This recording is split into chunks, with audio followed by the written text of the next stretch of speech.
Pues este jueves 6, Día de Reyes, vamos a informar y queremos dar a conocer que el primer jueves de cada mes vamos a informar al pueblo de México sobre resultados en lo económico, en lo social, para que sepamos cómo vamos en todos los terrenos, cómo vamos en ingresos, cómo vamos en deuda, cómo vamos en inflación, cómo vamos en creación de empleos, cómo va la bolsa, la de valores, y cómo va el precio de los básicos, cómo va el salario, todo lo que tiene que ver con el desarrollo y el bienestar. Esto además de los informes trimestrales, pero es para ir actualizando, ¿no?, información. Entonces vamos a empezar hoy. Ya algunas láminas ya las hemos dado a conocer ayer incluso, pero vamos a repetir toda la serie, que casi va a ser la misma, la que se va a exponer los jueves o el primer jueves de cada mes. Está aquí conmigo Carlos Torres Rosas, él es el coordinador general de programas para el desarrollo y él es el encargado también como secretario técnico de elaborar estos informes. Entonces, si les parece, vamos a verlos y después abrimos para preguntas. Adelante. Esto lo vimos ayer, es el resultado de la Bolsa Mexicana de Valores. Pues es bastante alentador porque se cayó con la pandemia, lo que vemos aquí, pero ya se logró una recuperación.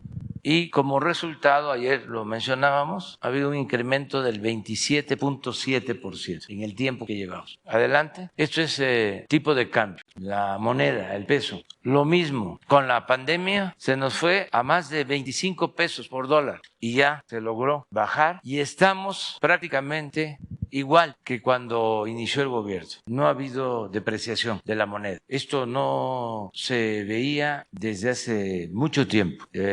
Solo se reflejó algo parecido, incluso mejor en aquel entonces, en 2 sexenios, desde el 34 hasta la fecha. Solo en el sexenio del presidente López Mateos y de Díaz Ordaz, cuando estaba de secretario de Hacienda Ortiz Mena, que era 12 pesos 50 centavos por dólar, y se mantuvo 12 años así, 2 sexenios. Antes y después siempre ha habido depreciación, que es como un eufemismo de devaluación del peso. Entonces, este es un buen resultado. Lo vamos a ver más a detalle si observamos el comportamiento de nuestra moneda con relación a otras de países. Por ejemplo, solo en el periodo se han apreciado más que nosotros el franco suizo, la libra esterlina, el dólar canadiense, la corona checa, corona sueca, el euro neozelandés, el dólar australiano, y ya estamos nosotros. O sea, lo que ha habido de depreciación es 0.8. Les hablaba yo de los 2 sexenios del presidente López Mateos y Díaz Ordaz, fue 0. Pero ya si vemos, el yen japonés se depreció más que el nuestro en el periodo. Y así vamos viendo, tailandés, la moneda de la India, todo esto se depreció, el rublo ruso, el sudafricano, el sol peruano, el colombiano, el chileno 26.7 y el brasileño 44.2. Ahora vemos lo que hablábamos, aunque no se puso toda la tabla, pero estos son los incrementos. Aquí solo estamos comparando los 3 primeros años. En los 3 primeros años de Miguel de la Madrid, el incremento fue 643%. Devaluación. En los primeros 3 años de Salinas, 34.4%. En los primeros 3 años de Zedillo, 134% de devaluación. Los primeros 3 años de Fox, 19.2%. En los primeros 3 años de Calderón, 19.2%. Lo mismo. En los primeros 3 años de Peña, 32.8%. Y nosotros en los 3 años, 0.8. Este es el dato a finales del año pasado. Es toda la serie. Seguimos. Y aquí se ve cómo ha venido creciendo y se ve esto, cómo lo recibimos, cómo está a finales del año pasado. Es lo mismo, nada más, cómo ha ido incrementando. Y si nos vamos para atrás, pues acuérdense que le quitaron 3 ceros. Adelante. Este es deuda. En el primer año íbamos bajando Aquí llegamos con 46.1 del PIB del producto y el primer año 19 lo bajamos un punto del PIB, 45, pero nos vino la pandemia y se nos cayó el PIB 8.5 y por eso esto. Ahora que ya empezamos la recuperación con relación al PIB, ya el año pasado fue 50.4, de 52.1 a 50.4. La disminución y esperemos que siga bajando en la medida que va a ir incrementándose el PIB, el Producto Interno Bruto. Pero se ve con más claridad en términos cuantitativos, en pesos, en la siguiente. Aquí estaba en 1.800.000. Aquí el incremento en los primeros 3 años, 36%. En los primeros 3 años de Calderón, 3.8 billones la deuda. El incremento 90.8. En los primeros 3 años de Peña, la deuda pasó a 8.2, 52.4 de incremento. Y nosotros 13.2, incremento 21.4 en los primeros 3 años. Esto es en deuda.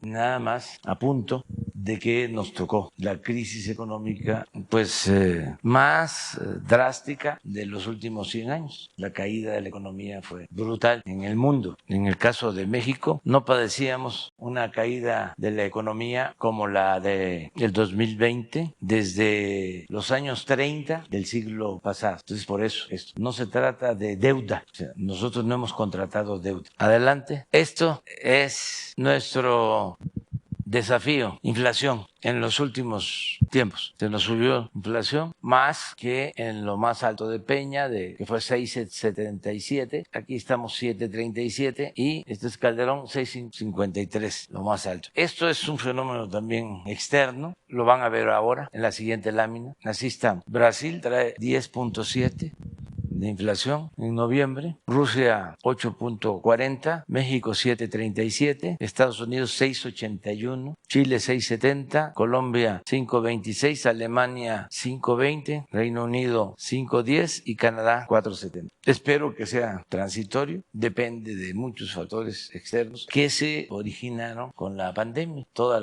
la afectación a la actividad productiva, los incrementos de precio en alimentos, en el acero, en el transporte, también más demanda porque se inyectaron fondos, sobre todo en Estados Unidos, más dinero circulante y menos oferta. El fenómeno este que hablábamos de que se quiere comprar un refrigerador, una estufa, un electrodoméstico y hay que esperar que no se tiene, se cuenta con el dinero, pero no hay el producto. Seguimos adelante. Esto ya lo vimos ayer también. Son los puestos de trabajo. Aún con esta caída de diciembre, que ya sabemos a qué se debe, de cómo despiden a los trabajadores en noviembre y los recontratan. O sea que es para no pagar prestaciones, para que los trabajadores no adquieran derechos y, aclaro, en lo legal, porque en lo social y en lo moral tienen el derecho. Es una maniobra legal o legaloide. Entonces, para que no vayan adquiriendo derechos, se les despide en noviembre, aparentemente, y se vuelve a recontratar. Y en algunos casos, que esto los vamos a estar viendo y lo damos a conocer, no es advertencia, mucho menos amenaza. El último mes no pagan el impuesto sobre la renta. Y lo vamos a estar revisando. Entonces, independientemente de esto, de todas formas, son 20.620.000 trabajadores inscritos en el Seguro Social, un poco más de los 20.613.000 que habían antes de la pandemia. O sea, ya nos recuperamos, nos habíamos recuperado más hasta noviembre, pero aquí es este fenómeno. De todas maneras, hay un incremento en puestos de trabajo. Seguimos, y este es el promedio del salario de los trabajadores asegurados, de los 20.600.000. ¿Cuál es el promedio de ingresos del salario? 13.253 pesos mensuales. Son como 3 salarios mínimos aproximados, poco menos, porque ahora el salario mínimo está subiendo, promedio, pero sí va creciendo. Adelante. Esto es lo mismo, nada más que en salario mínimo, cómo ha ido aumentando. Ya también vimos esta lámina ayer. Estos son los tiempos de nuestro gobierno. En más de 30 años no se había aumentado el salario como ahora. Es un timbre de orgullo de nuestro gobierno. Y esto se ve reflejado, ya vimos cómo está arriba la inflación, pero aún con la inflación, miren en la lámina siguiente cómo estamos con relación a el poder adquisitivo del salario. En el 18 pues alcanzaba para 3 kilos de frijol, este es huevo y este es tortilla. Este es el salario del 18. Ya el 19 empieza a mejorar, 3.60. Esto es aún con la inflación, ya es el real. Este es huevo, aquí sí ya aumenta más, tortilla. En el 20 también, este es frijol, tortilla, huevo, tortilla. Este es 21. Es frijol, huevo, tortilla, y aquí como es buena la cosecha de este año, ¿sí? Aquí subió el precio del frijol y aquí ya ha bajado, ya alcanza más, ese es el huevo y a la tortilla también, con el incremento del 22% del salario para este año, salario mínimo. Entonces en esto también, esta es nuestra bolsa de valores, la que más nos importa.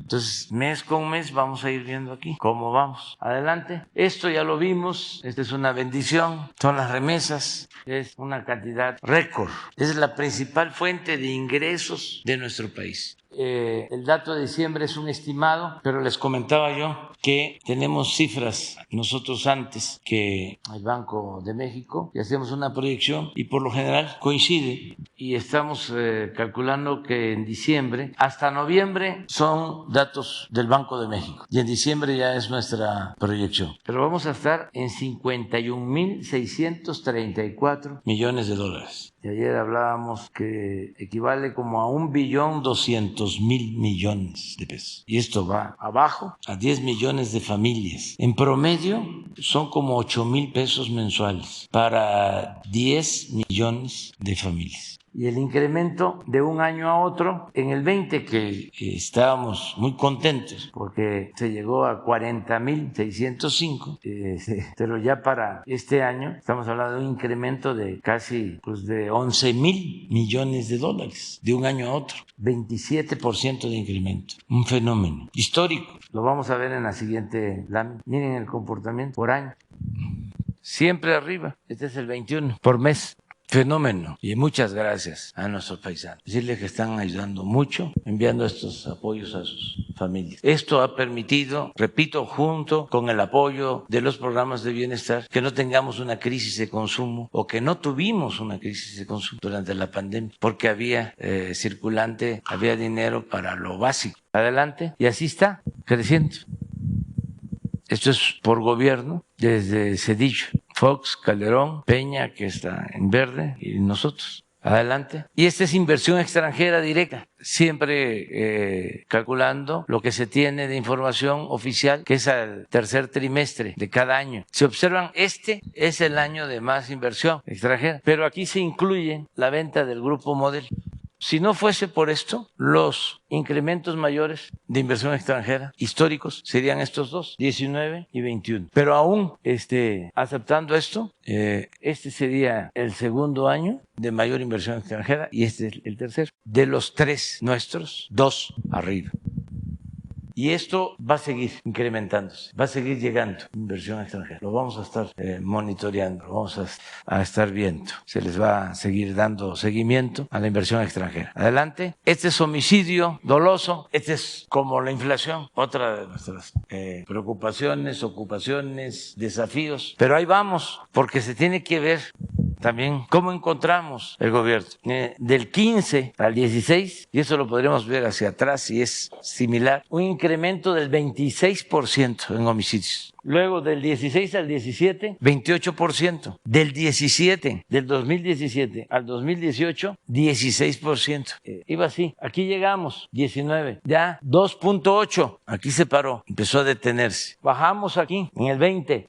0.4, ya no hubo el incremento. Y este año, ¿qué pasó? Ya la disminución con relación a 2020 es de 4.16. Y yo espero que esto venga así para el 22, 23 y 24. Aquí lo importante, tomarse en cuenta, es que esto iba hacia arriba. Y hemos logrado contener este incremento y ya empezamos a tener disminuciones. ¿Son todas? No, ¿por qué no pon secuestro? Porque este es el caso que más nos ha costado trabajo. Y estamos trabajando todos los días. Porque miren, secuestro, ahí sí hemos avanzado más. ¿Por qué no pones robo de vehículo? Si lo tienen, miren, robo en general. Esto es lo que vamos a estar dando a conocer mes con mes para ver cómo vamos. Y que la gente vaya viendo qué pasa con la inflación, qué pasa con el salario y con todos estos indicadores de bienestar. Pues muy bien, esa fue la exposición. abrimos. Quedamos pendientes 2 compañeros, Marta Alicia y Demián. Enfoque Noticias, presidente, buenos días. Bueno, pues a propósito de esto que comenta la evaluación que hace de la economía al comportamiento, no pasó nada respecto a las proyecciones que tiene el gobierno federal de las tasas de interés, porque bueno, pues se prevé tan solo que en febrero el Banco de México vuelva a incrementarla 25 puntos base y que bueno, pues sabemos, ¿no? El incremento de las tasas pues beneficia a los ahorradores, a quien tiene mucho dinero ahorrado, pero pues también puede inhibir el crecimiento económico, generación de empleos. Esto considerando también lo de la inflación, las proyecciones que se tienen de pues más de 7% o cercanas al 7% al cierre de este año, no podríamos pensar que pues prácticamente se comió ya el incremento a los mínimos, a la situación pues económica de las familias, como aparte de dar estos informes por supuesto y de su evolución del comportamiento de los precios, ¿qué más hacer? ¿Qué acciones tomar para evitar que bueno pues se siga deteriorando el salario y que pues no se vea tan reflejada la crisis que ahorita los precios pues de todos los productos por este fenómeno mundial pues se sigue padeciendo las familias? Sí,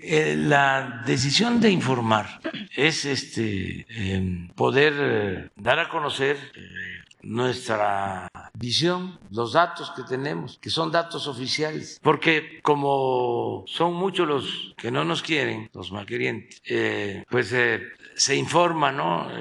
Por ejemplo, el aumento de la gasolina, ¿no? Que todavía siguen con eso. Y no hay aumento y lo podemos probar en términos reales. Hemos cumplido. Es muy sencillo en términos cuantitativos. Hay por ahí un mensaje, es una señora compañera que hizo la comparación del precio de la gasolina en el 18. Creo que es un Twitter. Costaba 11 pesos, según esta información. Y la dejaron en 20. O sea, estamos hablando del doble. Y nosotros no le hemos subido en términos reales. Incluso ha estado por abajo de la inflación, el precio. Sin embargo, nuestros adversarios, ¿no? Pues no lo aceptan, no lo aceptan. Se callaron como momias cuando aumentaban los precios, cuando había gasolinazos, y ahora hasta inventan, mienten. Acabamos de ver ayer lo de cómo utilizaron una fotografía de una gasolinería, todos, la misma foto. Es más, ahora se lo vamos a repetir. Por eso es muy buena la mañanera.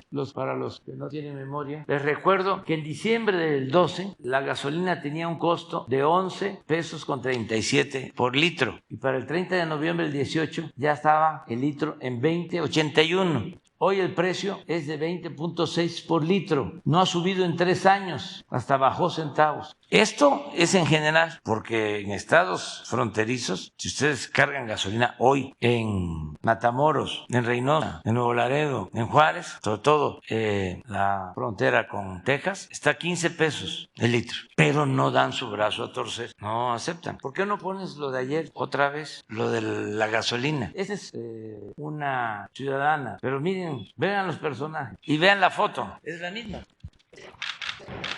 26.99. A ver, en honor a la verdad, ¿dónde está en 26.99 el precio? ¿Dónde? La verdad que es revolucionaria, la mentira es reaccionaria. Pero están muy molestos porque perdieron sus privilegios, ya dejaron de robar o ya no se les permite robar. Entonces tenemos que estar informando sobre esto. Es un poco lo que planteas, desde luego tu pregunta va en otro sentido. Dices, ¿qué hacer para el deterioro? Si damos a conocer que tenemos inflación y que tenemos un comportamiento de precios básicos, pues no estamos viendo que haya deterioro. No se ha comido la carestía el incremento al salario mínimo. Sí, desde luego que la inflación, la carestía afecta, pero como nunca en la historia reciente se había aumentado tanto el salario mínimo, por eso no se lo ha comido. Se lo comía, se lo tragaba en el periodo neoliberal, que la inflación siempre estaba por encima del salario mínimo. Pero eso la prensa conservadora, oficiosa, nunca lo analiza. Entonces, por ejemplo, mencionas de los incrementos de tasa. Cuando llegamos al gobierno, no tenemos el dato, la tasa era 8%. La bajamos hasta 4%, no nosotros, el Banco de México, que le corresponde. Entonces,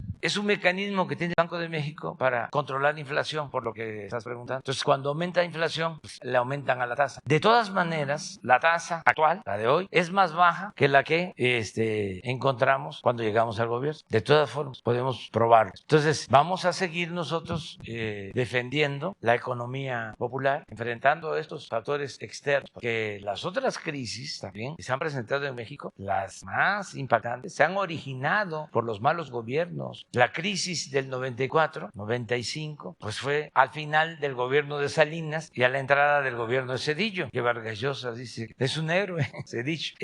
Pues ahí se cayó la economía, pero no fue un factor externo, no fue por pandemia, fue por la corrupción y por convertir las deudas de unos cuantos. Si ustedes escuchan la opinión de los potentados de México sobre el gobierno de Zedillo, es igual a la de Vargas Llosa, es su héroe. Pues cómo no, si convirtió sus deudas, las deudas de los de arriba, de unos cuantos grandes empresarios, banqueros, en deuda pública, en deuda de todos, que se mantiene esa deuda. Tenemos que estar pagando 40, 50 mil millones de pesos al año solo de intereses y desgraciadamente se debe dar 50 años hacia adelante. Es un fenómeno originado, repito, por la corrupción. Ahora pues, es la pandemia, afectó a todo el mundo, es un fenómeno externo. Eso también hay que tomarlo en cuenta, ¿no? En el análisis. De todas formas, aún enfrentando adversidades, estamos saliendo adelante y estamos saliendo gracias, en primer lugar, al pueblo. Esto que hacen los migrantes, lo que hace nuestro pueblo, porque somos herederos de grandes civilizaciones, de grandes culturas, y siempre he dicho que la cultura es de la que nos salva, siempre. Por eso es doblemente cuestionable, ¿no?, el racismo y el clasismo, porque el que es racista o es clasista no solo discrimina, sino niega la importancia que tiene el pueblo para que todos, los de clase media, los de arriba, podamos vivir mejor. Pero se debe mucho al pueblo, a los trabajadores. Siempre que se habla de una empresa, solo se piensa en el capital y se olvida el trabajo. Entonces tenemos que tomar en cuenta todo, ¿no? Desde luego somos libres y el que quiera seguir siendo racista, pues allá él, que quiera seguir siendo hipócrita, que siga su camino, pero hay otra forma de vida completamente distinta. Entonces, comentarte esto de que no se va a comer la inflación, el salario. Presidente, dos preguntas nada más. Una que tiene que ver con la prepa en línea, el programa que tiene afiliado de la Secretaría de Educación Pública. Estamos hablando de docentes que están pues prácticamente en una situación difícil laboralmente porque, bueno, pues la SEP puso en manos de un outsourcing su contratación. Estamos hablando de maestros que tienen grado, que son preparados, que tan solo en este primer trimestre van a atender a 24,000 jóvenes estudiantes de prepa, del nivel medio superior. Pero su situación laboral pues está realmente crítica. Aquí cuando se abordó en alguna ocasión, en la mañanera que usted ofreció o prometió regularizar su situación, pues les fue peor porque ya no los contrataron, no renovaron contratos, y eso como es a través de la FIEL, pues en la firma electrónica pues no hay con quién prácticamente atender, reclamar o pedir una mejor situación laboral. Entonces la pregunta es ¿cómo va a incorporar realmente la Secretaría de Educación Pública o esta promesa que se hizo de basificarlos, porque no tienen solamente un año? Es un programa que empezó en 2014. En 2018 fue el único año que tuvieron aguinaldo y que tuvieron vacaciones, que tuvieron, lo más importante, servicios médicos. Ya no tienen nada de esto y entonces ahora lo que pretenden o lo que quieren es saber a qué instancias o cómo esperar que el gobierno pues corresponda con esta parte de este programa que forma parte de la política educativa del país. ¿Qué posibilidades hay? Y bueno, y si no toman más represalias, pues esta pregunta ahora también, ¿verdad? No, a nadie se le reprime por defender sus derechos. Y vamos a pedirle a la secretaria de Educación por qué no se resolvió el problema, si te parece, y que nos informe. Y la otra pregunta pues tiene que ver con un comentario que sobre esta decisión o este anuncio que se hizo de Emilio Lozoya, que podría alcanzar, de acuerdo a la Fiscalía General de la República, pues una condena de 39 años que ayer se dio a conocer. ¿Qué opinión tiene de este proceso? Que al final, bueno, pues si continuará o no esta protección a Emilio Lozoya, ¿qué expectativas, cómo lo ve? Pues es un asunto de la Fiscalía General de la República y ellos tienen este proceso y está en curso. Falta la decisión de los jueces, del Poder Judicial, Vamos a ver qué sigue sobre este asunto judicial, como otros. Yo lo único que puedo decir o repetir es que le tengo confianza al fiscal general, a Hertz Manero, a Alejandro Hertz Manero, y lo considero una gente íntegra, incapaz de fabricar delitos. Y por lo que corresponde a nosotros, también porque hay que estarlo repitiendo, ya he dicho también en otras ocasiones que la diferencia entre un escritor y un dirigente es que el escritor no debe de repetirse, no debe de caer en lugares comunes. El dirigente sí tiene que repetir y repetir, porque es una labor de concientización, de ir creando conciencia. Entonces ya he dicho en otras ocasiones que no es como antes, que la Procuraduría General de la República dependía del presidente. Ya no depende la Fiscalía del presidente, ya es una instancia autónoma, como el Banco de México, como el INE. Entonces hay que respetar la autonomía. Antes, durante siglos, desde el México independiente, bueno, y durante los 3 siglos de dominación colonial, el poder estaba concentrado en una persona. Durante la colonia, pues era el virrey, si acaso le competía el arzobispo, pero por lo general era el virrey. 3 siglos. Y luego el presidente. Afortunadamente no tardó mucho el imperio, pero sí Porfirio Díaz, 34 años. Y después doña Porfiria y después Porfirito, pero se concentraba el poder en una persona. México, en lo público, era país de un solo hombre, presidente, el que decidía sobre los asuntos judiciales, sobre los asuntos legislativos, sobre los asuntos políticos. Yo todavía padecí eso, y esto también lo digo para los jóvenes. Yo era jefe de gobierno y no querían que yo compitiera, que yo fuese candidato a la presidencia en el 2006. Entonces, a mediados de mi mandato como jefe de gobierno, me fabricaron un delito según el cual yo había desobedecido la orden de un juez cuando construí un camino para comunicar a un hospital. Y todo esto lo fraguaron en Los Pinos. Mandó a llamar Fox al presidente de la Corte, al nieto del gran escritor Mariano Azuel, que escribió una gran novela, extraordinaria novela, Los de Abajo, se llama esa novela, que la recomiendo. Bueno, su nieto era presidente de la Suprema Corte de Justicia y lo mandó a hablar Fox y le dio la instrucción para que me iniciara un proceso para desaforarme, para quitarme del gobierno. Y me quitaron del gobierno, porque los que están ahora en la oposición, en aquel entonces, pues como sucedió en los últimos tiempos, pues actuaban juntos. Se puso de acuerdo Fox, Krill, Manlio Fabio Beltrón del PRI, Chofet del PRI, y en la Cámara llegaron a la decisión, votaron mi desafuero, me desaforaron y me dejaron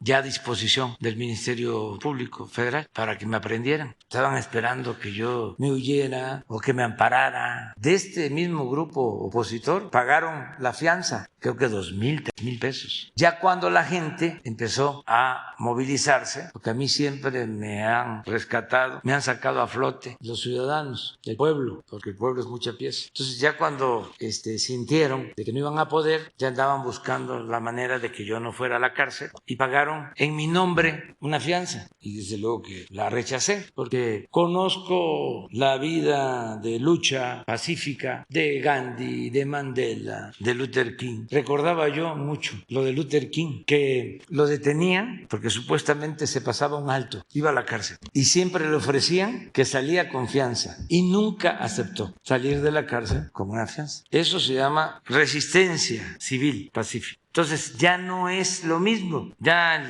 presidente ya no da orden al presidente de la Corte, ya es distinto. Lo mismo con la Fiscalía. Por tu pregunta sobre el caso del exdirector de Pemex, esto lo va a ver el Poder Judicial. Muy bien, entonces vamos con Demián. Luego tú.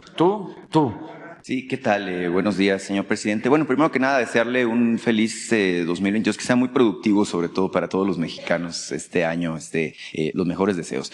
Demián Duarte, del Sonora Power, Radio Sonora Telemax. Y bueno, señor presidente, una observación a la presentación que hicieron. Creo que les faltaron 2 indicadores que serían importantes revisar. Uno tiene que ver con las reservas del Banco de México. Se reportó que subieron al cierre del año pasado a más de 202,000 millones de dólares. dólares, y esto representa un incremento del 16.4% respecto al nivel en el que usted las tomó. Creo que es un resultado muy interesante de ver y revisar. Y la otra, sería muy interesante observar un comparativo de la inflación. Usted hablaba de que es el desafío en materia económica que enfrenta su gobierno, y según mis cuentas, bueno, hasta hoy hay acumulado pues un 13% de inflación, más o menos en lo que va de su administración. Estaba revisando yo, incluso lo publiqué en la columna que publicó en SDP Noticias, esto de los AMLonomics, y es muy interesante porque, por ejemplo, sus antecesores dejaron pues un rastro de inflación muy fuerte. Miguel de la Madrid, bueno, que es el primero que observé, tuvo una inflación del 4,030%, pero por ahí está el dato de Carlos Salinas, por ejemplo, que tuvo 142% de inflación en su sexenio, Ernesto Zedillo de 225, el héroe de los neoliberales, 225% de inflación, Vicente Fox un 30%, y Felipe Calderón un 28%. El comparativo pues siempre saca pues algunas dudas, ¿no?, al respecto de lo que se tiene en resultados. Bueno, más allá del apunte económico, señor presidente, yo quisiera plantearle tres temas que son importantes. Uno tiene que ver con todos los estados de la frontera y algunos que se han agregado a este plan que se tiene de regularización de los vehículos extranjeros que han entrado de manera ilegal al país. Hay mucha inquietud todavía, incluso la AMDA, la Asociación Mexicana de Distribuidores de Autos, se está quejando de que por efecto de la regularización están bajando sus ventas. No se ha regularizado un solo carro. La pregunta en particular sobre el tema es, bueno, ¿cuándo se inicia? ¿Cuáles son las reglas? ¿Cuántos carros van a estar sujetos a este proceso de regularización? Puesto que ya empezamos el año fiscal 2022, y naturalmente entre los propietarios de los vehículos chocolates, pero también entre los gobiernos estatales y municipales, pues existe la inquietud de qué va a pasar con este programa, cómo va a estar el tema de los ingresos, cómo se van a distribuir. Si me permite, tengo pues un par de temas más que quisiera. Sí, es buena tu observación de esos dos datos, de lo que es inflación acumulada y lo que son reservas, porque las reservas del Banco de México están muy altas, en efecto, 200,000 millones de dólares, como nunca, y se han incrementado en lo que va del gobierno como 15%. 16.4%. 16.4%, sí. Y otro dato que nos falta es crecimiento económico, que ahí se nos cayó la economía, pero hay que tenerlo también, porque es otro dato importante. Y sobre tu pregunta, es muy buena, porque es una decisión de nuestros servidores públicos. Tiene que apurarse el secretario de Gobernación, tiene que apurarse la consejera jurídica, tiene que apurarse la secretaria de Economía, y se tiene que establecer el mecanismo con los estados para que no se demore ya la regularización, porque es muy interesante lo que dices, que ya los distribuidores se están quejando, ¿no?, de que están vendiendo menos carros si todavía no se regulariza uno solo. O sea, nos hemos demorado. Ya tenemos que estar atendiendo a la gente que va a regularizar sus unidades. Hay que empujar al elefante. Anduvo por aquí el elefante anoche, y el caballo y el camello. Entonces hay que empujarlo para que funcione. Hay un estimado, por ejemplo, en el caso de Baja California, de alrededor de 500,000 vehículos. Ese dinero que va a entrar, que es una cooperación, porque tampoco se trata de cobrar mucho, es un promedio de 2,000, 3,000 pesos, es lo que tiene que costar, de 2 a 3,000 pesos la regularización, según se ha analizado. Eso va a quedar para mejorar las calles y que no haya tantos baches. No lo va a recaudar la federación, sino va a quedar en los estados y en los municipios. Pero ya. Qué bien que sacas el tema. Es que tenemos que echar a andar las cosas. Entonces, ya está el decreto, pero hay que definir el reglamento, hay que resolver el ingreso de los recursos, el destino de los fondos. Entonces, todo eso se tiene que hacer. Yo me la paso diciendo que no estamos en una situación de normalidad política. O sea, no solo no es como antes, sino estamos en un proceso de transformación. Cuando hay normalidad, pues se trabajan 8 horas. Me refiero a los servidores públicos. Pero cuando es un proceso de transformación, se tiene uno que aplicar a fondo. No puede uno trabajar 8 horas. Hay que trabajar más y hay que tener convicciones entusiasmarnos, vivir entusiasmados con lo que estamos haciendo, con lo que se va logrando, cómo se van obteniendo frutos. El tener estos resultados, y si nos vamos al terreno social, el que estemos entregando las becas, las pensiones a los adultos mayores, ¿quién no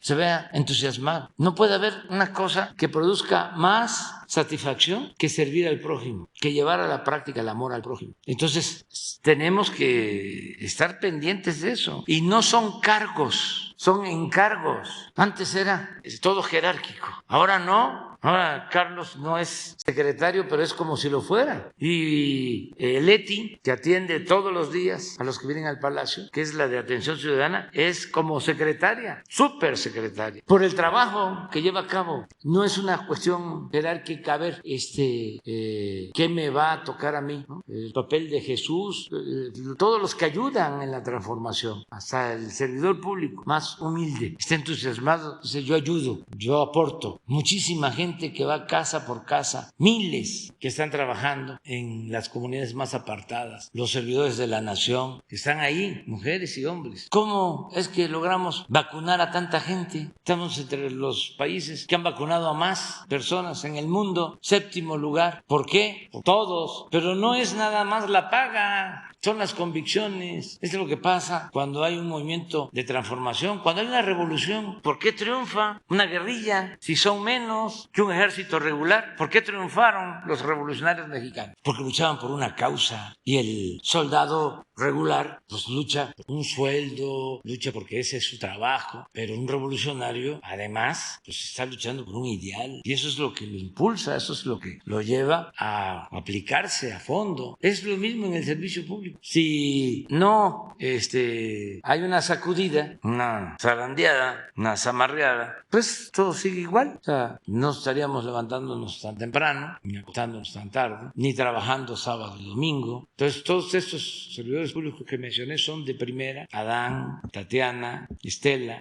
tienen mucho trabajo, yo lo sé, pero qué bien que estás recordando esto, porque ya llevamos tiempo con el tema, y ya es para que se estuviese regularizando la situación de los vehículos extranjeros. De hecho, es urgente, porque le decía yo hace algunos meses, Hermosillo es la capital del valle, ¿no? A pesar de que se ha avanzado en la reparación de las calles, seguimos teniendo un problema fuerte, y obviamente pues está la expectativa del ingreso relacionado. Nada más en mi ciudad se estima que hay 400,000 carros chocolates, ¿no? Sí. Como ejemplo, y en Cajeme se estima que hay 200,000, entonces obviamente es un factor para la inseguridad, Sí. pero también un factor que ayudaría mucho a reparar la infraestructura. Ya que le menciono el caso de Cajeme, señor presidente, sé que se ha hablado aquí ya del tema abundantemente, sin embargo seguimos estando preocupados. Mire, el caso es que en mi estado la violencia, tema del que se hablaba hace un rato, sobre todo los homicidios, han seguido creciendo. Se estima que, bueno, Sonora es el estado donde mayor crecimiento, mayor impacto tiene el asunto lamentablemente de la violencia homicida. Tenemos hasta el cierre del mes de noviembre 1,765 asesinatos en el estado, y Cajeme en particular, que es el municipio del que hablaba al final, pues se ha convertido en el foco de la violencia en Sonora. Hay más de 500 asesinatos documentados en el municipio. Es un municipio pequeño, usted lo conoce bien, tiene poco más de 400,000 habitantes, entonces sí la situación sí preocupa. Yo estuve ahí cuando su señora esposa, la doctora Gutiérrez Müller, estuvo en este evento de Fandangos por la Lectura, lo cual me pareció una excelente iniciativa, ¿verdad? Para atacar la raíz de la violencia. Sin embargo, en Cajeme, el tejido social y la complejidad que tiene, usted sabe, es un distrito de riego, con unas implicaciones de que es una economía eminentemente agrícola y rural. Hay pocas opciones para la gente, muchos emigran a Estados Unidos, otros tantos a Hermosillo, y bueno, la verdad es que la gente lamentablemente tiene pocas opciones.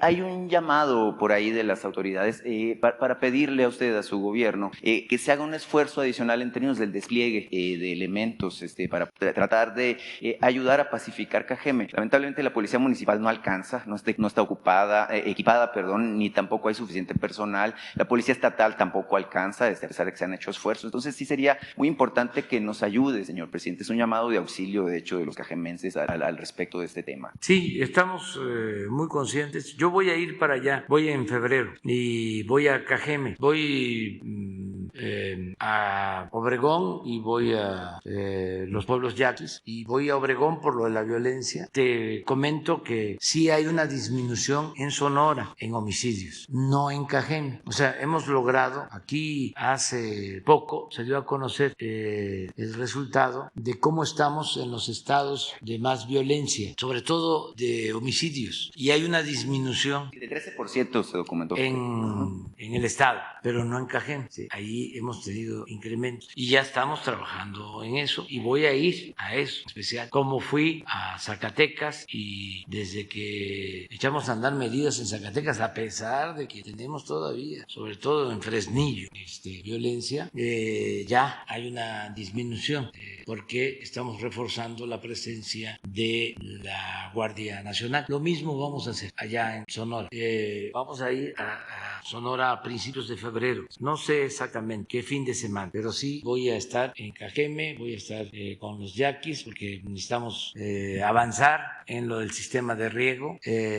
Ayer tuve un acuerdo con Román Meyer de Desarrollo Urbano porque estamos mejorando la situación de todos los pueblos de la cultura yaqui y vamos a seguir. Entonces voy a esos dos asuntos muy importantes y voy a estar en Sonora 3 días en febrero.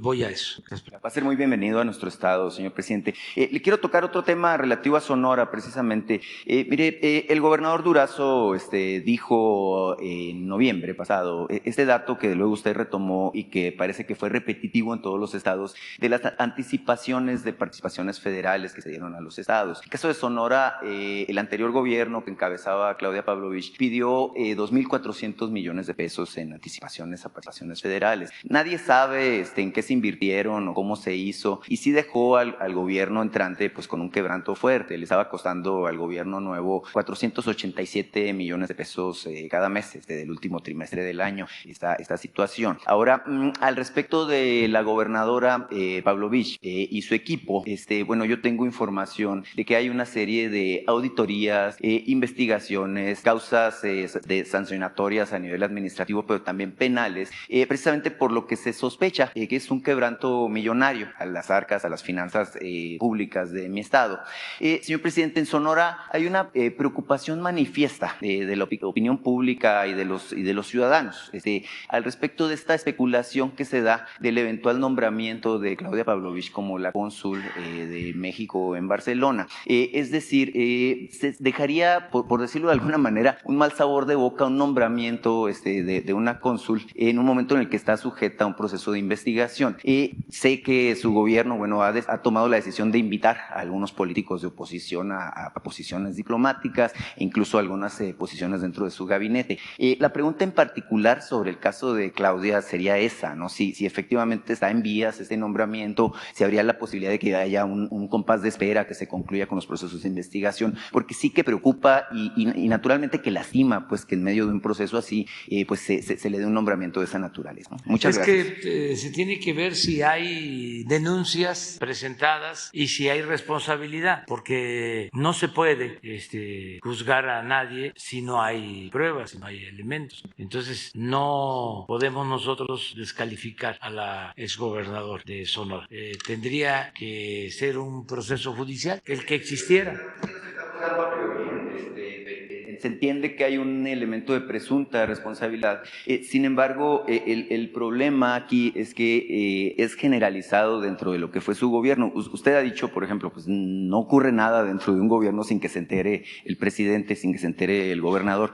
Es la misma situación en Sonora. El tema no es juzgarla a priori o señalarla por situaciones, porque pues yo pudiera decir así que aquí que fue tal o cual cosa y no lo es. Es simplemente que hay señalamientos y hay acusaciones ya en contra de ella y de los integrantes de su gabinete. Lo vamos a revisar, pero no se puede hacer un juicio sumario, nada más por cuestiones de índole política. No es tu caso, además tú tienes toda la libertad, no solo como ciudadano, sino sobre todo por tu profesión. El periodista tiene que ser mirón profesional, pero tenemos que ver si hay elementos, no hay elementos, porque si nos vamos a eso, a la denuncia, pues son muchas, pero tienen que haber pruebas. Entonces vamos a esperar. No descartamos nada. ¿Es un hecho entonces? No se descarta. ¿Quién quedó? ¿Pero quién quedó?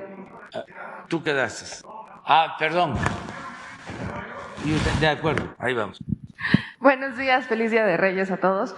Buenos días, señor presidente. Meme Yamel de Da Mexico News y Sin Censura. Sobre el tema, primero preguntarle, hay mucha gente que a través de las redes sociales ha estado preguntando si existe la posibilidad de que el Banco del Bienestar pudiera adquirir la deuda que tienen con otros bancos, para que, aprovechando el tema de la tasa de interés, en vez de que se le pague a estas instituciones financieras, se pudiera pagar en el Banco del Bienestar. ¿Existe esa posibilidad? ¿Es viable? Sí, existe, pero es lo mismo.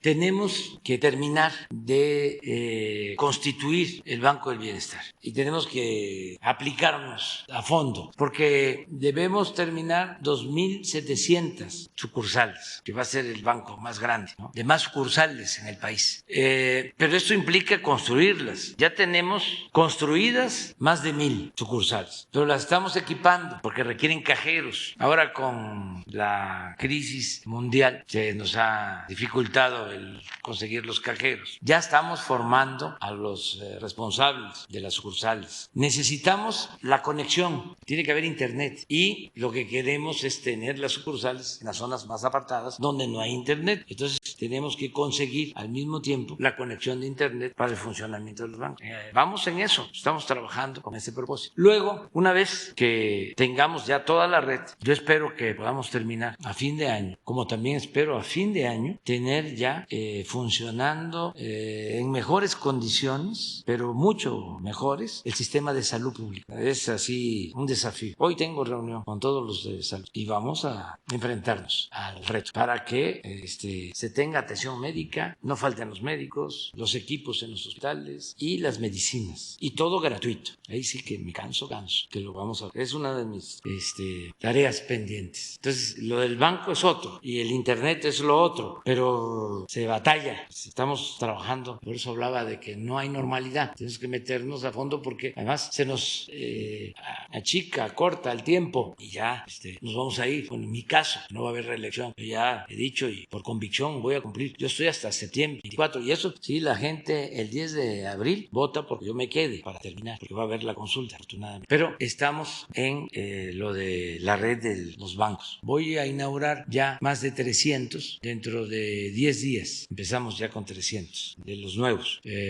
Voy a ir simbólicamente a 10 y ahí están ustedes invitados. Estamos buscando a dónde hacerlo. A lo mejor va a ser Hidalgo, para recorrer Hidalgo un fin de semana, para puro Banco del Bienestar, porque el Banco del Bienestar se va a convertir en el centro integrador, porque ahí vamos a buscar la forma de que la gente mayor, como ahí van a cobrar su pensión, y los sembradores y los jóvenes van a cobrar sus becas, ahí pues se vayan concentrando y sea un centro de reunión, un centro integrador en la comunidad o las comunidades que comprenda las sucursales del banco. Es para tener 2.700 centros integradores de programas de bienestar. Bueno, la primera función del banco es la dispersión de los recursos, que es la que más nos importa, porque ahora vamos a dispersar alrededor de 500,000 millones de pesos por el Banco del Bienestar. Ya no vamos a dispersar con la banca privada, sino todo lo que le corresponde por derecho al pueblo se va a entregar. No traigo aquí mi cartera, pero yo ya tengo mi tarjeta del Banco del Bienestar. Entonces, primero es para la dispersión, primero. Segundo, una vez que a mí es como esto. Entonces, se abre una cuenta, no se va a cobrar comisión. Por ejemplo, el adulto mayor va a recibir completo su pensión. Puede abrir ahí su cuenta y después, pero ya una vez que estemos consolidados, por eso mi apuro, porque se nos termina el tiempo y son procesos lentos, son cuerpos de avance lento. Pero si tenemos tiempo, lo segundo va a ser el que puedan mandar las remesas nuestros paisanos al Banco de Bienestar y no vamos a cobrar. Vamos a buscar un mecanismo para apoyarlos. Estamos pensando en eso. Pero necesitamos primero primero consolidar lo de la dispersión de los recursos, luego sería remesas y luego vienen muchísimas otras cosas como esto que estás planteando, créditos y demás, pero eso ya sería con los próximos gobiernos. Yo quiero dejar consolidadas muchas cosas para que no puedan los conservadores echarlas abajo. Por ejemplo, esto, imagínense si no dejaron nada, si privatizaron todos los bancos, todos. En Hacienda ni estaban pensando en crear un banco de bienestar. Es hasta ofensivo, se enojan porque tienen una formación distinta. Entonces, toco madera.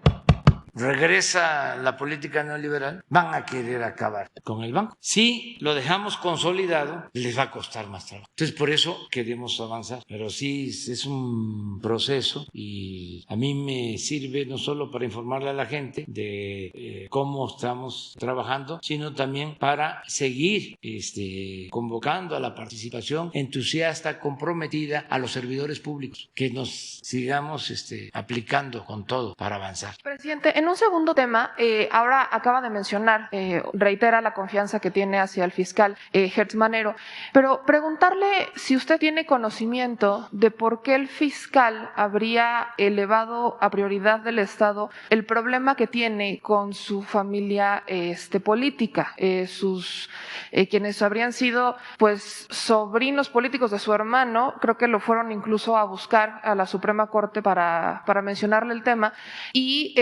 ellos han estado denunciando que el fiscal está llevando una venganza en contra de ellos y que habría elevado una situación que estaba en la Fiscalía General de Justicia de la Ciudad de México a la Fiscalía General de la República, como si fuera una prioridad del Estado. ¿Usted tiene conocimiento de algo de esto? No tengo información general, pero por lo común no me meto en estos asuntos. O sea, no, creo que cada instancia tiene que ser responsable de sus actos, en este caso es la Fiscalía, y existe el Poder Judicial, y así como el fiscal es autónomo, también el Poder Judicial es autónomo. O sea, no hay poder absoluto. Si hay alguien que injustamente siente que está siendo juzgado, puede acudir a otra instancia. Entonces, eso es lo que yo sostengo, ¿no? No sé cuáles son las consideraciones sobre este caso,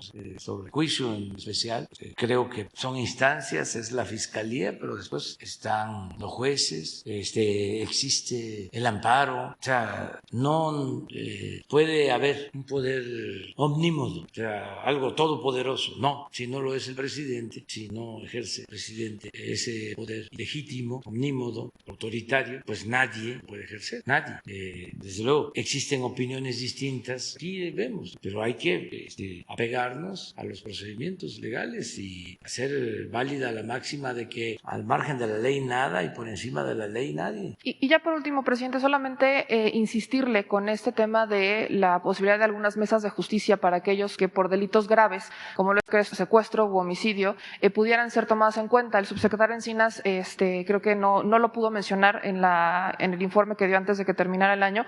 Y bueno, de hecho, incluso ese día que salí de la conferencia de prensa, un compañero acá me dijo que tenía un familiar en una situación exactamente igual y los correos siguen llegando, la gente pues está exhibiendo cómo existen estas irregularidades en el Poder Judicial y como este tipo de casos no aplican ni para decreto ni para amnistía, pues están buscando algún tipo de salida que que les puedan dar incluso algún tipo de asesoría. Y sobre todo sobre el mismo tema, presidente, está el asunto de la reinserción social. Tengo entendido que la Unidad de Apoyo al Sistema de Justicia estaba manejando un plan de reinserción social para mejorarlo, e incluso algunos de nosotros consideramos que no existe una reinserción social realmente en el país. Entonces creo que también podríamos, no sé si se pudiera dar algún informe sobre estos avances que se están dando en materia penitenciaria. Gracias. Sí, sobre la reinserción social habló hace un día, 2 días, Rosa Isela en lo educativo, pero podría ella explicarnos lo que estamos haciendo. Y acerca de liberar a quienes están en la cárcel de manera injusta, se está buscando un mecanismo porque la verdad es muy vergonzoso, doloroso, el que haya gente que no debe de estar en prisión. Y lo mismo, son procedimientos, hay que estar siguiendo estos procedimientos. Yo ya emití una ley de amnistía con ese propósito, pero no fue lo suficientemente eficaz. Pero eso no significa que nos vamos a quedar así. No, tenemos que seguir luchando para que la gente que fue torturada y se demuestra de que fue torturada, que hay elementos, que no esté ahí, que se libere de inmediato, que lo vea el secretario de Gobernación, el subsecretario, y que en esto se pueda llegar a un acuerdo con el Poder Judicial, que es un asunto de Estado, es un asunto de justicia, de humanismo. Entonces, buscar un mecanismo para que de manera expedita se libere pronto a enfermos, a adultos mayores, a gente que no se le ha sentenciado desde hace muchísimos años, a quienes fueron víctimas, ¿no?, del poder, de cómo los responsabilizaban, los culpaban cuando no eran ellos los responsables de delitos, como los que juzgaban eran los delincuentes, porque fue durante mucho tiempo el mundo al revés, o sea, los delincuentes eran las autoridades, así estaba. Yo no sé por qué los conservadores, bueno, sí lo sé, añoran, ¿no?, los tiempos pasados. Imagínense en términos de justicia que el hombre fuerte, el más cercano a Calderón, el secretario de Seguridad Pública, esté en la cárcel acusado de proteger a un grupo de la delincuencia organizada. Nos debe Calderón esa explicación, independientemente de lo legal. No es nada más decir no sabía, no. A ver, ¿qué sucedió? A ver, ¿qué pasó? ¿Cómo conociste a ese señor? ¿Por qué lo nombraste? ¿Sí? ¿Qué no te diste cuenta de cómo actuaba? Su prepotencia, su arrogancia. Nunca te dijo nadie de que estaba actuando en contubernio la delincuencia, porque si hay testimonios de que le dijeron, está el testimonio del general Ángeles, entre otras cosas.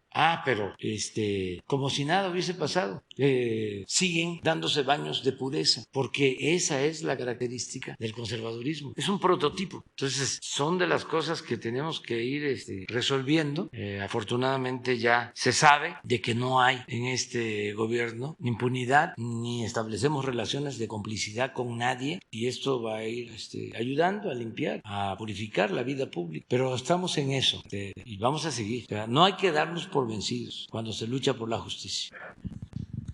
Buenos días, señor presidente. Alberto Marroquín Espinosa, informando para Cancún y Querétaro, de JF Informa desde Cancún, frecuenciacat.com, y desde mi portal es ahoraam.com. Señor presidente, hay elecciones en Quintana Roo este año, y las encuestas indican que Morena se llevaría a cabo, se va a ganar la gobernatura de Quintana Roo.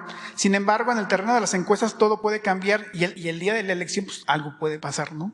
En caso de que no favorezca el triunfo a Morena, ¿se corre el riesgo para culminar el proyecto del Tren Maya antes de que finalice su mandato? Y, por ejemplo, está entre los posibles contendientes a la gobernatura el actor y empresario Roberto Palazuelos, quien no está convencido del todo del proyecto de la Cuarta Transformación. Y ya ha mencionado también que por eso corre riesgos el proyecto del Tren Maya. ¿Cree usted que pueda correr riesgos el proyecto del Tren Maya si llegara a ganar este actor Roberto Palazuelos? No, y en esa posibilidad que yo no voy a calificar si es cercana o remota, ya el Tren Maya es una obra federal, no podría ningún gobierno estatal detenerlo. O sea, puede ser que la usen de bandera política, ¿no? O sea, que digan, si yo gano voy a detener el Tren Maya. Pues yo les recomendaría que no lo hicieran, porque la gente en Quintana Roo quiere el Tren Maya. Claro. Yo recuerdo, fíjense, hace como 3 años, cuando empezaba el tren, hubo un desfile escolar, fue el 19, y un 20 de noviembre del 19, y en Felipe Carrillo Puerto, los niños de la escuela, un grupo hizo un tren de madera, el Tren Maya. O sea, es algo que ya lo hizo suyo la gente. Ayer hice un llamado a empresarios, a hoteleros que ayuden, y todos están respondiendo, todos. Y los campesinos, en el ejido Felipe Carrillo Puerto, se consiguió el terreno para el nuevo aeropuerto de Tulum. Se portaron los ejidatarios, pero con una nobleza que conmueve. Me mandaron una carta diciendo que ellos apoyan todo. ¿Saben cuántas hectáreas tienen? 100,000 hectáreas. Entonces ahí es el Tren Maya. Y nos vendieron el terreno para el nuevo aeropuerto de Tulum. Y está muy pegado a Tulum, está junto a Tulum, nada más que pertenece al municipio de Felipe Carrillo Puerto. Y en el caso de Tulum, Tulum, que por eso no nos ven con buenos ojos algunos, ha habido mucho tráfico de terrenos ahí en el caso de Tulum, invasiones, áreas naturales, de tiempo atrás. Y esos son seguramente los que se oponen. Bueno, él podría ampliar, pero no te vamos a dar ahorita la palabra. Ok. Ahora queda pendiente. Porque tú tienes conocimiento de lo que está pasando, o sea, más que nadie ahí. Y yo también. Sí, un día que tú hagas el planteamiento de lo que pasa allá, sobre el acaparamiento de los terrenos, despojos, ¿sí? Y corrupción que se ha extendido en toda esa zona. Y en otro tema, señor presidente, ahora en Querétaro, desde agosto de 2017 la activista queretana Alicia Colchado interpuso ante la Profepa denuncia de hechos probablemente constitutivos de delito por invasión del área natural protegida por desarrolladores inmobiliarios. Desde entonces han transcurrido más de 4 años sin que nadie dé respuesta a la denuncia presentada mientras la invasión continúa. Señor presidente, usted ha sido ejemplo del trabajo incansable y todo lo contrario ha ocurrido en el caso de la Profepa, que incluso ya ellos se tardaron 4 años para reconocer que el área afectada sí se encuentra dentro del polígono protegido del Parque Nacional El Cimatario y ahora intentan cerrar el expediente de la Profepa sin darle un cauce ya de un buen término, ¿no? Señor presidente, existe otras reservas en riesgo también en Querétaro por su importancia económica, por desarrolladores inmobiliarios. Ya aún existen varios trámites atorados en Semarnat.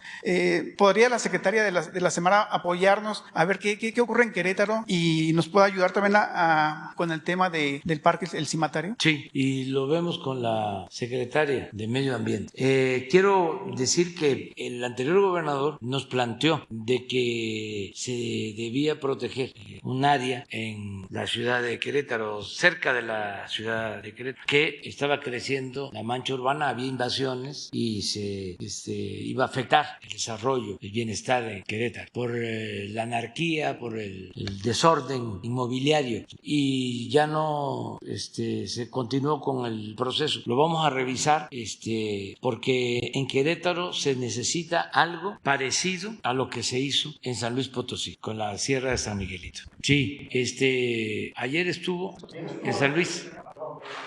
Puede ser mandante San Luis Potosí.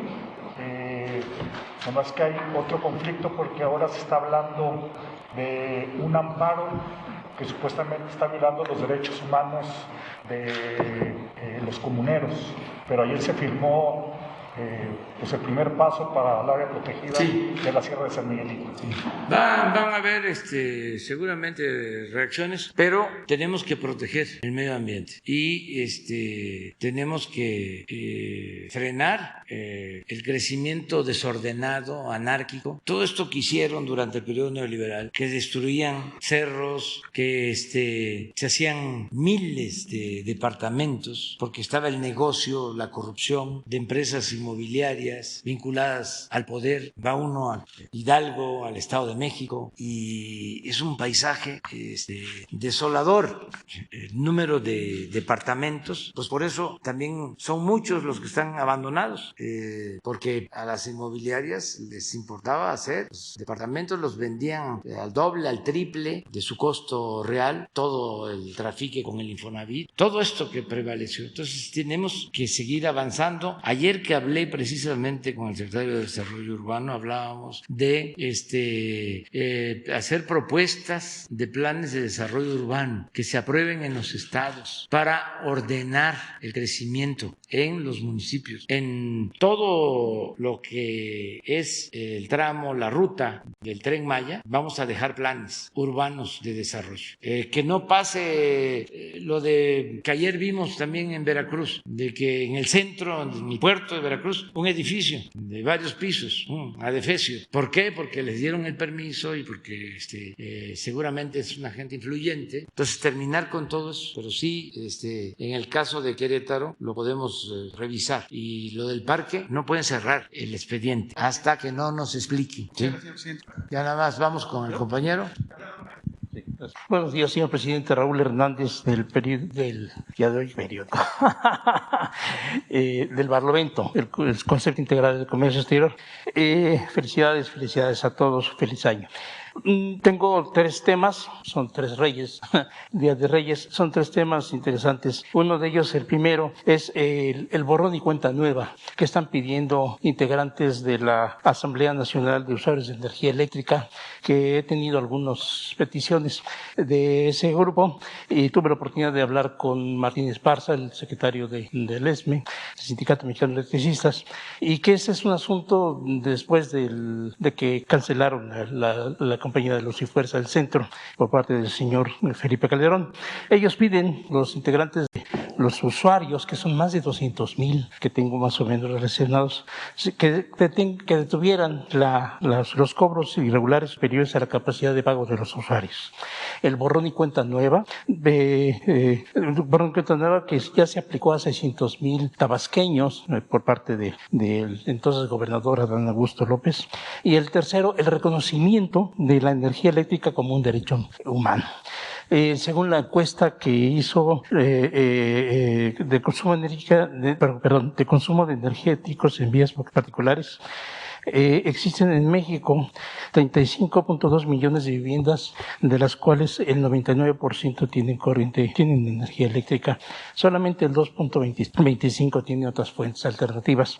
Y en ese contexto parece que si multiplicamos 200,000 usuarios que no han pagado de 11 años, pues si le ponemos una cuota baja como la que están pidiendo de 250 pesos bimestrales, estamos hablando de aproximadamente 50 millones de pesos que no está recibiendo la Comisión Federal de Electricidad, que por otro lado también está contratando empresas particulares para lectura de medidores e incluso hasta hostigamiento a los usuarios que se han negado a pagar, obviamente de recibos altísimos de 5, 10, 15 mil, 20,000 pesos.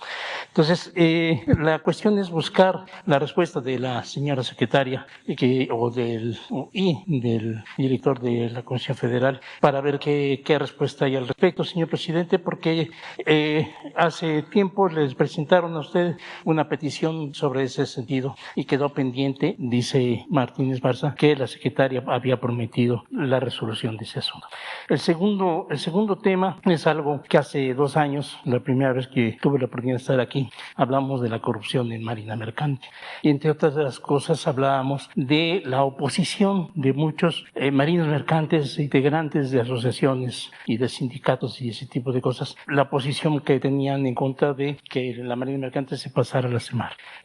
¿Cuál era el asunto? Había muchas cosas, entre otras el cobro de los cursos que le exige la FIDENA a los egresados de marinos mercantes, que tienen que renovar cada 5 años. Estamos hablando de costos muy altos. Parece que ya felizmente una solución que le dio la Coordinación Deportes y Marina Mercante ante una petición de los marinos mercantes del Golfo, que se reunieron con ella el año pasado y tuvo una respuesta por lo pronto para dos rubros de capacitación de esos marinos mercantes que ya no tienen que pagar. Estamos hablando de 40 y tantos mil pesos que tienen que pagar.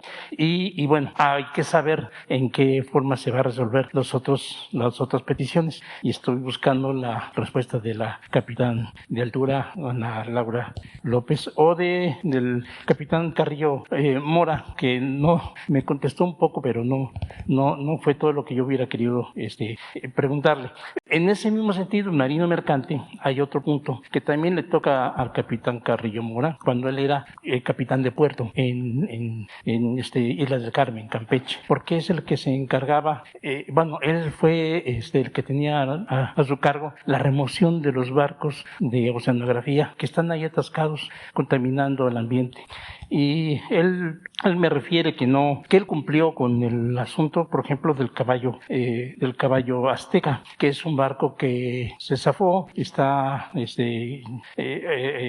atorado en una parte lejos del puerto, y ya se adjudicó a unos trabajadores de oceanografía a un costo bajísimo. Con un barco de esos cuesta 50, 60 millones de dólares. A estos señores les dejaron ese barco ya como 20 20 millones de pesos, y además tienen que pagar el seguro, el impuesto de importación. Una injusticia para los trabajadores de oceanografía que están esperando todavía que les resuelvan, y la ley de concursos mercantiles no se respeta. En el último punto, señor presidente, hay un tema que he querido tratarle, ya estamos un poco lejos del punto ese.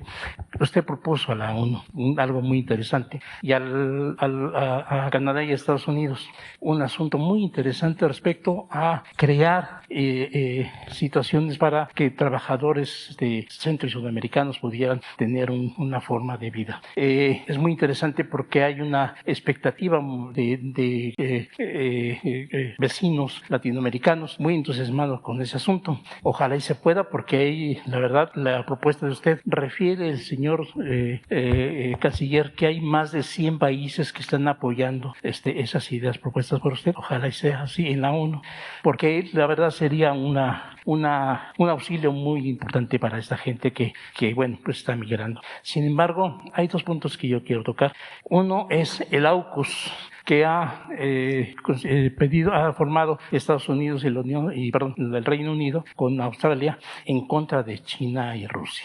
Cosa que ahí hay un problema, porque bueno, nada más hay que ver los armamentos que están mandando y que están moviendo. Eso da miedo. Y el otro punto también es de la propuesta que usted está haciendo, que puede ser una alternativa muy importante, sobre todo cuando los países latinoamericanos, ahora algunos ya de izquierda, estaban haciendo la propuesta de ser un banco latinoamericano y otras cosas. Y yo le diría una idea que tiene su servidor de una naviera latinoamericana, que si nos podemos hacer cuentas, habría un gran beneficio para los productos que se mueven en este lugar. Una cosa parecida a lo que hizo Luis Echeverría, y de esto sabe un poco el que fue secretario de la presidencia, Ignacio Valle Fernández.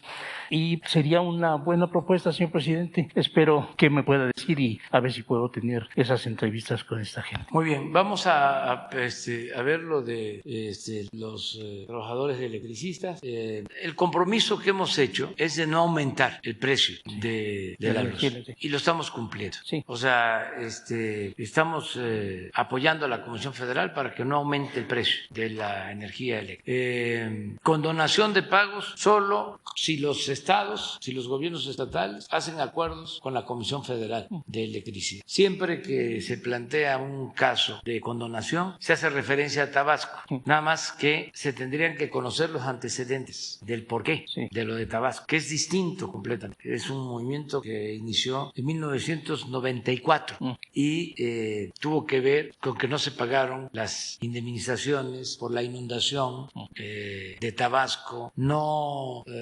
se compensó a los tabasqueños, sobre todo a los indígenas, a los más pobres, cuando extraían 600,000 barriles diarios de petróleo superligero, Olmeca. Entonces es otra situación, completamente distinta, pero de todas formas lo vemos. Sí, porque los usuarios quieren pagar. Sí, quieren pagar, pero pues se puede llegar a un acuerdo, pero no hay casos, porque nosotros no lo permitiríamos, de un recibo de 5,000, de 10,000, de 20,000 pesos. Señor presidente, puede darse alguna cosa tengo algunos ejemplos muy excepcional. Preséntalos. Sí, señor. Y si es una injusticia, se resuelve. Pero no es la regla, es la excepción, porque nosotros no podemos actuar de manera injusta. Sí, señor. Nadie. ¿Sí? Entonces, si tienes los recibos, entrégalos. Y de inmediato nosotros lo corregimos. Sí, señor. Pero no es un asunto general, insisto. Yo puedo demostrar, porque ahora sí que, como diría el Quijote, por la dignidad y la verdad se puede y se debe arriesgar hasta la vida. Entonces, no voy a quedar como un demagogo, ¿no? Un mentiroso. Si estoy diciendo, no va a aumentar el precio de la luz, no va a aumentar el precio de las gasolinas. Y dicen los conservadores, sí está aumentando. Pues no. Sí. Entre otras cosas, porque no somos iguales. Y es un asunto de principios, es un asunto de dignidad. Entonces, si tienes las pruebas, las presentas y de inmediato. Y se revisa también bien el caso, el asunto. No son 200,000 pruebas que tengo. Sí tengo bastantes que me da pie para pensar que los Sí, demás pero preséntalas Así es, señor. Sí, y, cómo no. y se corrige. Sí, señor. Lo que sí te puedo asegurar es que no es un asunto general. O sea, porque yo ando en la calle Sí, señor. y hablo con la gente. Te puedo decir dónde hay grupos que protestan Sí. y también con propósitos no solo por la causa que significa defender a usuarios por altas tarifas, sino también con propósitos políticos. Puedo decir de Sonora, un grupo, pero muy poco, porque hemos cumplido, porque no hemos aumentado el precio de la luz. Sí, Entonces, de todas maneras lo vemos. Claro, señor.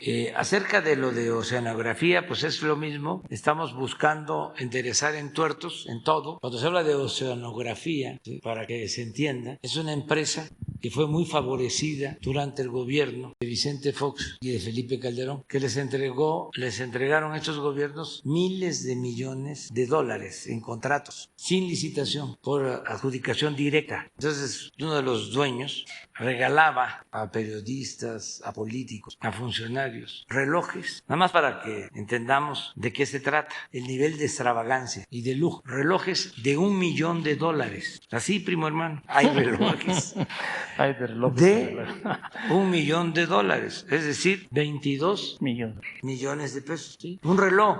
Y estaban coludidos arriba. Sí. Entonces, de repente, pues viene el fracaso de la empresa, y como lo menciona el compañero, dejan a los trabajadores sin liquidación y son los que están demandando. Pero nosotros, ¿sí?, no somos iguales. No, sí. Y lo que dices de la venta del barco y demás, pues se puede investigar, pero estoy seguro que la Secretaría de Marina, ¿sí?, está actuando con rectitud. Sí. Les tengo confianza. Ya entregué a don Jesús, no recuerdo, es una cantidad enorme de documentos en PDF y todo. Son muchos, no me acuerdo, son como 2,000, 3,000 documentos, denuncias, todo muy bien enumerado y es explicado. un problema. Pero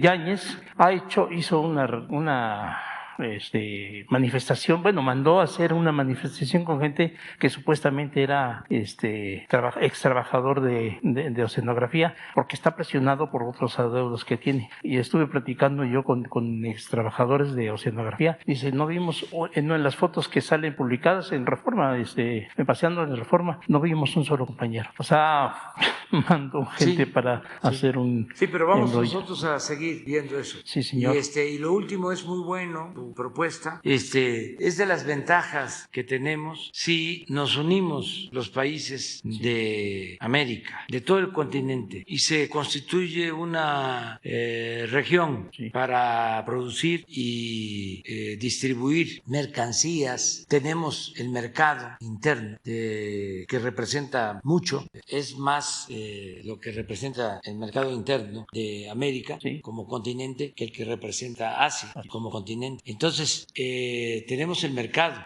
tenemos la fuerza de trabajo joven, suficiente, tenemos los recursos naturales, tenemos la creatividad de los pueblos de América, tenemos la ventaja de la cercanía por los fletes. Así es, señor. Tenemos muchas ventajas. Ojalá y se logre esta integración. Es algo parecido a lo que estamos proponiendo a lo que hicieron los europeos. Primero fue la Comunidad Económica Europea y luego la Unión Europea. Es algo parecido lo que haremos nosotros para América. Empezar, como ya se está haciendo, con la integración, con respeto a las soberanías en América del Norte, pero ampliarnos a América Central y a toda América. Y esto va a significar una nueva política de todos. En Argentina, significa un cambio en política exterior de Estados Unidos. Ya no es la América para los americanos, es la América para todos los americanos. Sí, en Argentina, Perú, Chile y esos Todos. países están incluso ideando una moneda latinoamericana. Sí, pues existe el euro, o sea, y es importante ir hacia allá. Es un proceso, desde luego, complicado, porque esto significa también respetar la soberanía de todos los países y terminar con las políticas intervencionistas, ser respetuosos de la autodeterminación de los pueblos, acabar con medidas medievales como los bloqueos. ¿Qué es eso? Da hasta pena. Bueno, Bueno, ya. A mí también, a mí también me da pena decirle lo siguiente. Hay mucha efervescencia de lo que usted ha propuesto tanto en la ONU como en los países Canadá y Estados Unidos. Mucha efervescencia. Qué lástima. Pero si usted pudiera preguntarle a Ignacio Valle Fernández sobre la naviera multinacional del Caribe, vería usted de qué estamos hablando. Sí. Muchas gracias, señor presidente. Felicidades. Sí, mañana o hoy mismo, de que por favor Rosa Isela informe, ahora mismo. Para mañana, por favor, para mañana, que gracias. Muy bien.